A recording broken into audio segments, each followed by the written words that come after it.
Steelers Nation, welcome back. You know this team is always looking to sharpen up, to get better, and to find ways to bring more wins back to the city of Pittsburgh.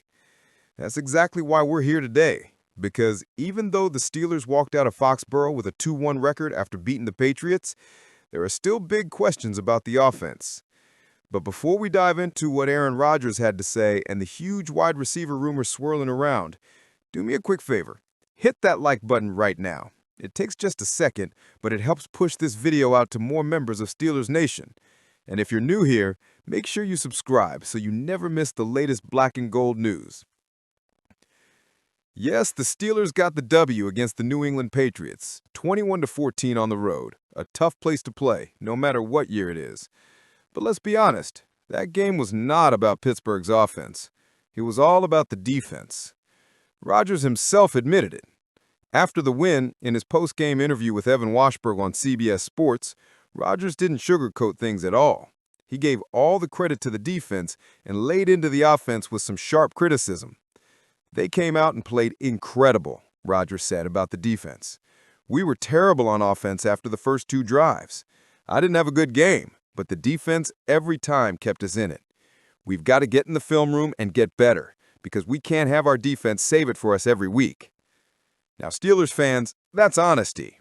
Rodgers went 16 for 23, threw for just 139 yards, 2 touchdowns, and 1 interception. The Steelers as a whole put up only 203 total yards. Meanwhile, the defense forced 5 turnovers. That's the only reason Pittsburgh left New England with the win. This is the kind of leadership that Rodgers brings. He's not afraid to call it how he sees it, even if it means holding himself and his offense accountable. The big question is, how long can the Steelers lean on the defense before the offense finds its rhythm? Through 3 weeks, the Steelers' offense hasn't clicked. Sure, it's been better than last year in some spots, but the consistency just isn't there. They scored on their first 2 drives against the Patriots and then went completely quiet. Fans know it, analysts know it, and Rodgers knows it. You can't waste 5 turnovers and turn them into just 21 points. Against elite teams, that's going to come back and bite you. Part of the issue? The wide receiver room still feels thin. DK Metcalf is the true number 1, Calvin Austin III is dynamic in the slot, but after that, there's not much for Rodgers to work with. And that's where things get really interesting, because there's a new name floating around as a potential trade target. Steelers GM Omar Khan has built a reputation as one of the most aggressive and creative decision-makers in the NFL. He doesn't sit back. He looks for ways to improve this roster any chance he gets. And according to analysts, he might have his eyes on a new weapon for Rodgers, Calvin Ridley. Here's the situation. The Tennessee Titans just got hammered by the Colts, 41-20. They've got a new regime, a young quarterback in Cam Ward, and they're clearly in rebuild mode. Ridley, who is now 30 years old, doesn't really fit their timeline anymore. That means he could be on the trade block soon. And here's why Khan should be all over it. Ridley has topped 1,000 yards in 3 of his 7 NFL seasons. He's not in his prime anymore, but he's still a dangerous route runner and a reliable weapon when healthy. Last year with Jacksonville, he proved he can still produce at a high level. Pairing him with Metcalf and Austin, that would instantly transform this offense. Think about it. Metcalf stretches the field. Austin brings speed and chaos underneath. Add Ridley into that mix, and suddenly defenses can't just double Metcalf or load up the box. They'd have to respect every single route, every single alignment, and that would give Rodgers the room to finally breathe. Right now, Pittsburgh's defense is good enough to carry them deep into the season. But if this team truly wants to make a playoff push and contend in the AFC, the offense has to do more than just survive. It has to thrive. Ridley would give offensive coordinator Arthur Smith more flexibility, more ways to attack. Rodgers thrives when he has trust in his receivers, guys who can win one-on-one battles and make the big plays when the moment calls for it. This isn't just about adding another wideout. It's about sending a message that the Steelers are serious about contending right now, while Rodgers is still on the field and T.J. Watt, Minkah Fitzpatrick, and this defense are in their primes. Now, let's be fair. Ridley isn't perfect. He hasn't exactly lived up to all the hype since signing with Tennessee, and injuries have slowed him down at times.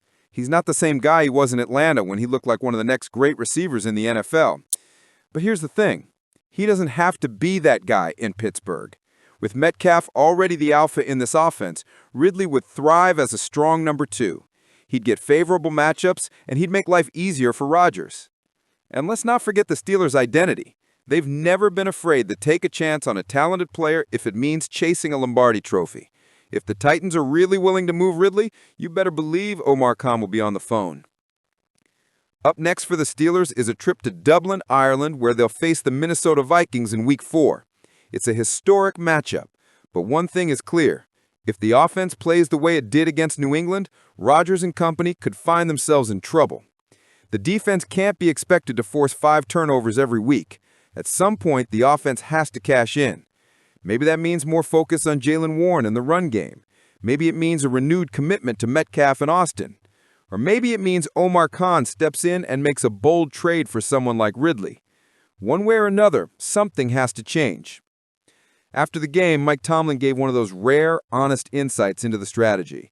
He admitted something that had Steelers fans buzzing. Forcing fumbles out of Patriots running back Ramondre Stevenson wasn't just luck, it was part of the agenda. We identify opportunities, and certainly he had some fumble issues last year, so it was an agenda item for us, Tomlin said, as reported by the Boston Herald. Think about that. The Steelers didn't just show up and hope the ball bounced their way. They went into the game circling Stevenson's name on the whiteboard and saying, "This is where we attack." And it worked. Stevenson put the ball on the ground multiple times, including a crucial fumble in the red zone. When you look back at the box score, it's crystal clear. New England turned the ball over 5 times, 4 of them fumbles, plus a Drake May interception. That was the difference in the game. Let's give credit where it's due. Pittsburgh's defense once again proved it can carry this team when it matters most. Now, don't get me wrong, the Patriots were moving the football. They racked up 369 total yards. Drake May actually had moments where he looked comfortable against our secondary.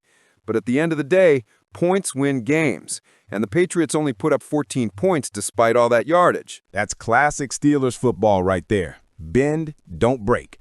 This defense might give up some plays between the 20s, but when the field gets short and the pressure gets high, they clamp down and take the ball away.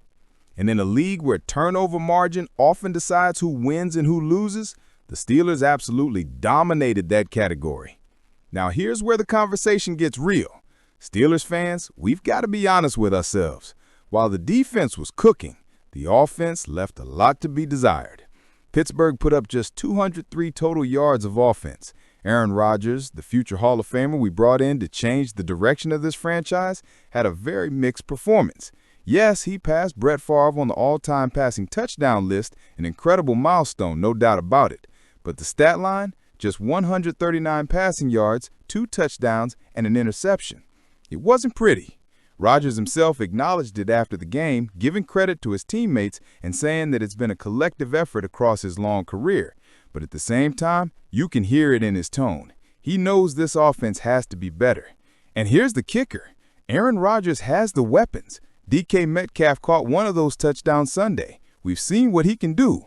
Jalen Ramsey was brought in to fortify the defense, and we know how much pressure that takes off the offense. But the bottom line is this. If the Steelers want to make a serious postseason run, the offense can't keep putting the entire load on the defense's shoulders. That being said, let's not overlook the history that was made. Aaron Rodgers passing Brett Favre on the all-time touchdown list is massive. That's not just a personal milestone, it's a statement about the level of leadership and experience he brings to Pittsburgh.